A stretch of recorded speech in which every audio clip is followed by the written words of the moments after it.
Sunrise in Hawija and the Iraqi Federal Police head out on patrol.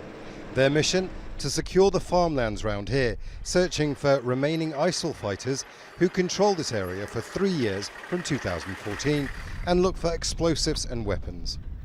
Technology plays an important role. Thermal imaging cameras and drones are part of the intelligence gathering operation. High visibility is the main tactic. However, ISIL fighters that operate here are from here.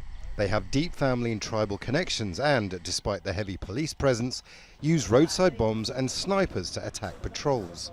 It's obvious there are still many ISIL groups operating inside the liberated areas because they still find sympathisers, logistical support and funding. So we have to find these sympathisers and deal with it, not only by military force, but also through winning the hearts and minds of local residents, by showing how dangerous the ISIL ideology is on political, social and criminal levels.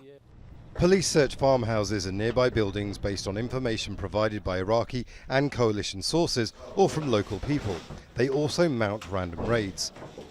This is Ahmed, whose house is being inspected today. Surrounded by police, Al Jazeera asked him if he was comfortable talking about his experience. He says he's glad they are here. Security forces are doing a good job. They are professional and there are no more security violations. The area is secure and they will also help us if we need to organise farming, so we don't have problems with neighbouring farmers. Despite the security during the day, at night there's a curfew which runs 10 p.m. till 5 a.m. That's unlikely to be lifted anytime soon.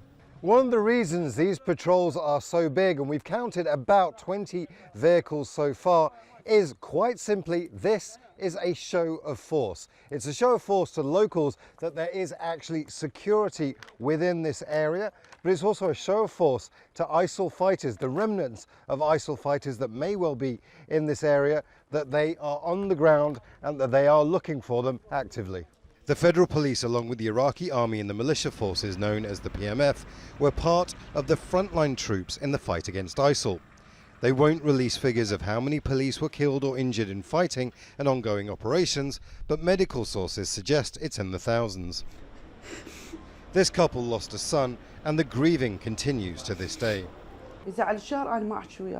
When he joined for a whole month, I was angry and didn't talk to him. He went to his father and uncles, asking them to help him reconcile with me. I was angry. I didn't want him to join. I was worried about him.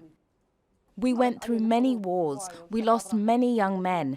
He was my oldest son. I used to watch the news, and when I phoned him, he would tell me he was fine. He never mentioned the battles with ISIL. He never mentioned anything dangerous.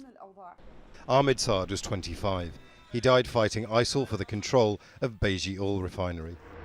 The Federal Police here in Hawija are out in force and highly visible, but for how much longer is now a talking point. They're heavily militarized, and some experts wonder whether they will ever be able to go back to a traditional policing role in the future. Imran Khan, Al Jazeera, Hawija, Northern Iraq.